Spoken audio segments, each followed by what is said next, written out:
यो बड़ी and it's Puneet Chaudhary.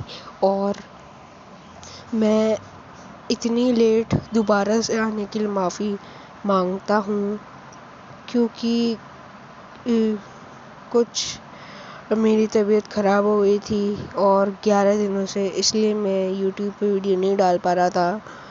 तो आज मैं एक ऐसा किस्सा लाया हूँ जिसने पूरा अमेरिका की रूह कँपा दी थी। तो गाइस, हमने प्रसिद्ध हॉरर मूवी कॉन्जरिंग तो देखी होगी। तो गाइस, आज मैं उसकी ही रियल स्टोरी आपको बताने जा रहा हूँ।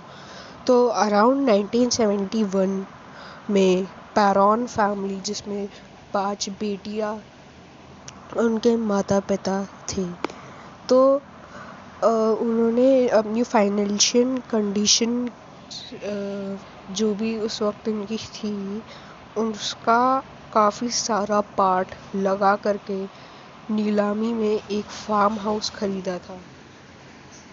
तो गाइस, मैं आपको कॉन्जरिंग मूवी का रियल फार्म हाउस की फ़ोटो दिखाता हूँ, और वो है ये फार्म हाउस। उन्होंने अपनी सारी फाइनेंशियल कंडीशन का काफ़ी सारा पार्ट लगा के ये हाउस ख़रीदा था नीलामी पे, और उन्हें लिटरली ये पता नहीं था कि ये हाउस का पिछला ओनर कौन था।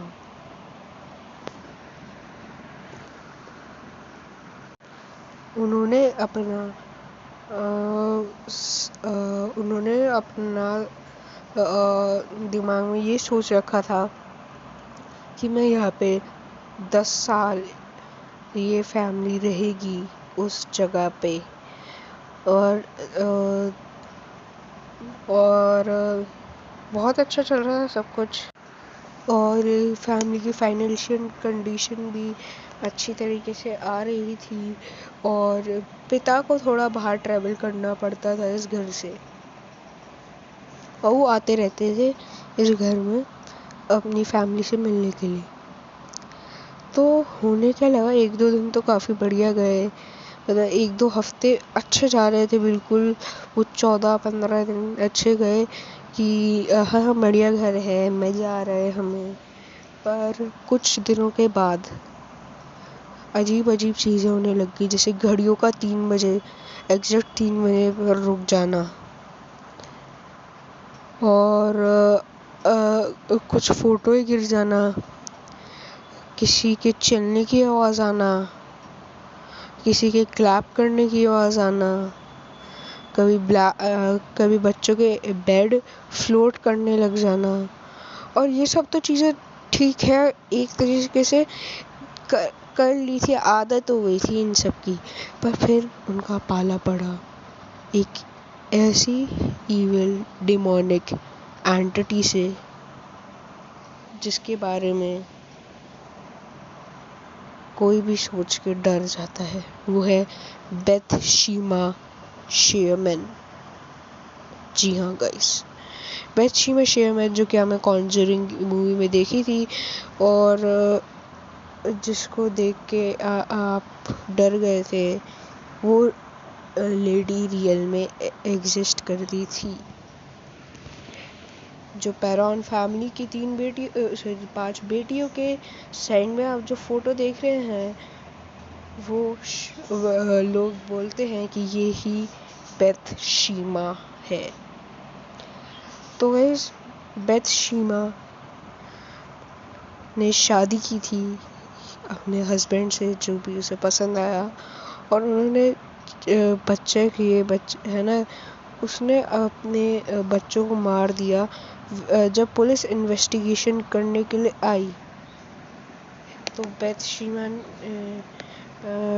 के खिलाफ उन्हें कोई सबूत नहीं मिला, पर उन्हें ये सबूत तो मिल गया कि बेथशीमा काला जादू करती है और विच क्राफ्ट वगैरह वो करती रहती है, क्योंकि उसकी जो बेटी थी, उसके सर में किसी ने जोर से सुई चुभोई थी।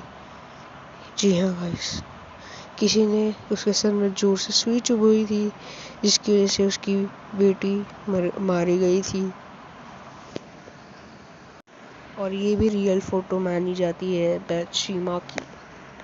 तो उस डीमन का काम था, किसी भी फैमिली इस ज़मीन पे कब्ज़ा करेगी मैं उसे मार दूंगी, और उस सबसे पहले मैं उस फैमिली की मम्मी के ऊपर कब्ज़ा करूंगी। उस मम्मी के ऊपर कब्ज़ा करने के बाद उससे अपने बच्चों का मर्डर करवा दूंगी। जी हाँ, फैमिली ने बताया कि उस डीमन की जो गर्दन थी वो एक साइड ऐसे लटकी हुई रहती थी, और वो क्यों लटकी हुई रहती थी, क्योंकि बेथशीमा ने सैटर्न और लूसीफर के नाम पे मार दिया था लोगों को, और रिचुअल को आगे बढ़ाते हुए खुद की भी जान ले ली थी। और कुछ लोग ऐसा भी मानते हैं कि पुलिस ने उसे पकड़ लिया था और इसलिए उसने अपनी जान दे दी थी। तो इस बात में कितनी सच्चाई है वो तो कोई भी नहीं जानता गाइस। फिर जब फैमिली पूरी तरीके से परेशान हो जाती तब वो बुलाते हैं तब के मशहूर डिमोनोलॉजिस्ट, यानी कि घोस्ट हंटर्स भी आप कह सकते हो, एड लोरेन वॉरेन को।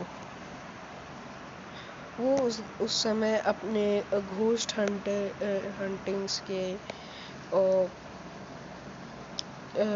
काफ़ी ज़्यादा मशहूर थे उस वक्त अपनी घोस्ट हंटिंग्स की स्किल्स पे, और काफ़ी लोगों की उन्हें अच्छे से मदद की थी।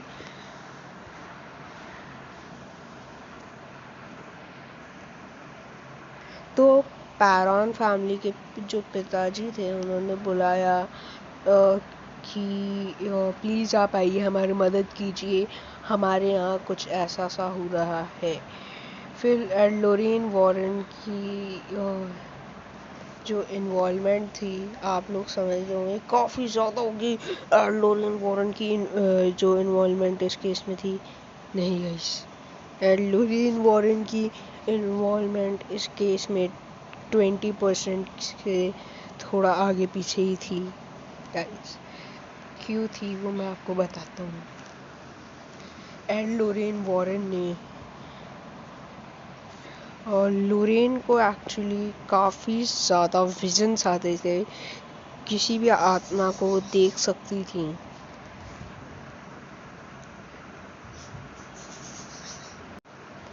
और उन्हें विजन दिखा कि कोई परछाई इस फैमिली के करीब आती जा रही है। उन्होंने किसी तरीके से एग्जॉर्सिज्म किया और एग्जॉर्सिज्म का रिज़ल्ट उतना बढ़िया नहीं आया था, पर ठीक है, काफ़ी अच्छे से 50% कंट्रोल में आ गई थी चीज़ें। उन्होंने एग्जॉर्सिज्म से अच्छा उन्होंने किया सांस से एक प्रक्रिया होती है जो कि दूसरी दुनिया के जो डीमंस होते हैं उनसे मतलब दूसरी दुनिया के डीमंस से मतलब कांटेक्ट करने की कोशिश होती है। उसमें उन्होंने ऐसे दरवाजे खोल दिए थे जिन्हें वो कभी भी बंद नहीं कर पाए। जी हाँ गाइस,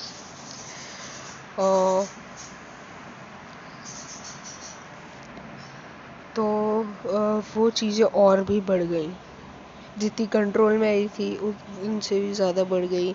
अब बुरी चीज़ें 70% हो गई थी और अच्छी चीज़ें 30% रह गई थी। तो जो पैरॉन फैमिली के मुखिया थे, उन्होंने जो भी उनके पिता थे उन्होंने उसे धक्के मार के घर से बाहर निकाल दिया। जी हाँ गाइस, और ऐसे ही झेलते रहे उन सारी चीज़ों को। वो चीज़ें अपने आप ही थोड़ी कम ज़्यादा होती रहीं, और उस परिवार ने उसमें उस घर में 10 साल की बजाय टोटल 7 साल ही गुजार पाए।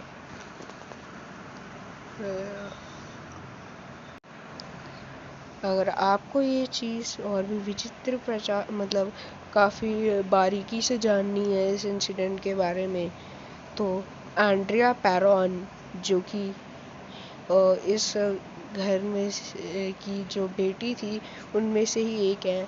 और एंड्रिया पैरॉन ने एक बुक लिखी है, the house of darkness, the house of light.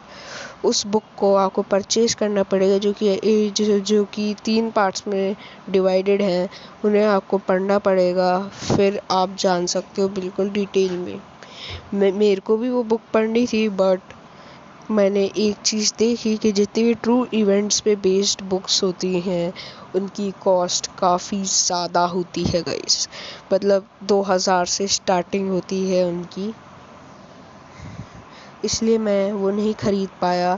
पर मैं इंटरनेट से उस बुक को अरेंज करने की कोशिश करूँगा आप लोगों के लिए। आप लोग उसे एक्स या फिर उसमें देख सकते हैं, एक्स या फिर मेरे टेलीग्राम चैनल पे भी देख सकते हैं। सो बाय।